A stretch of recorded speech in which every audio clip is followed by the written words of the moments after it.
വിദ്യാഭ്യാസ മന്ത്രി അവർ പിന്നോട്ട് പോകുന്ന സാഹചര്യമാണ്, രാഷ്ട്രീയ സാഹചര്യമാണ് ഇന്നിപ്പോൾ കേരളത്തിലുള്ളത്.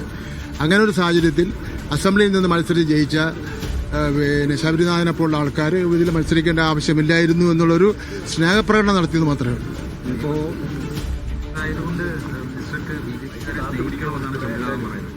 ഞാൻ ഒരു BJP-ക്കാരെയും സ്നേഹിക്കാതെ തന്നെയാണ് ജയിച്ചിട്ടുള്ളത്.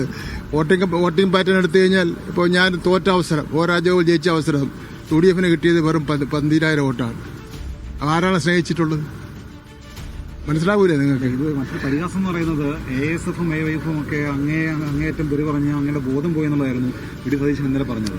ASF-ഉം SFI-യും തമ്മിലുള്ള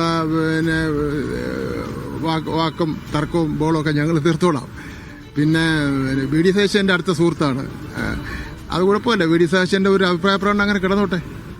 വി.ഡി. സതീശൻ ഷാർപ്പാക്കുകയാണ്, അങ്ങനൊരു മയപ്പെടുത്തി മറുപടി കൊടുക്കുന്നത്. ഞാൻ വി.ഡി. സതീശൻ പറഞ്ഞ കാര്യങ്ങൾക്ക് അതേ നിലയിൽ മറുപടി ഞാൻ പറയുന്നില്ല. അദ്ദേഹത്തിന്റെ പ്രതിപക്ഷ നേതാവെന്നുള്ള നിലയില്ല ബഹുമാനവും ഞാൻ കൊടുക്കുകയാണ്. ഈ മറ്റൊരു കാര്യം, ഈ PM ശ്രീയുമായി ബന്ധപ്പെട്ടുകൊണ്ട് കേന്ദ്രത്തിന് കത്തയക്കുന്ന നടപടികൾ എന്തെങ്കിലും പൂർത്തിയായിട്ടുണ്ടോ? അത് ആയിട്ടില്ല. ആവും പത്രക്കാരെ വിളിച്ച് പറയും. ഇന്ന് അയക്കുന്നുണ്ടോ കത്ത്? അല്ല, ആവും പത്രക്കാരെ വിളിച്ച് പറയും. മന്ത്രി വി. ശിവൻകുട്ടി മാധ്യമങ്ങളോട് സംസാരിക്കുകയായിരുന്നു. വിവിധ വിഷയത്തിലുള്ള അദ്ദേഹത്തിന്റെ പ്രതികരണമാണ് നമ്മൾ കണ്ടത്.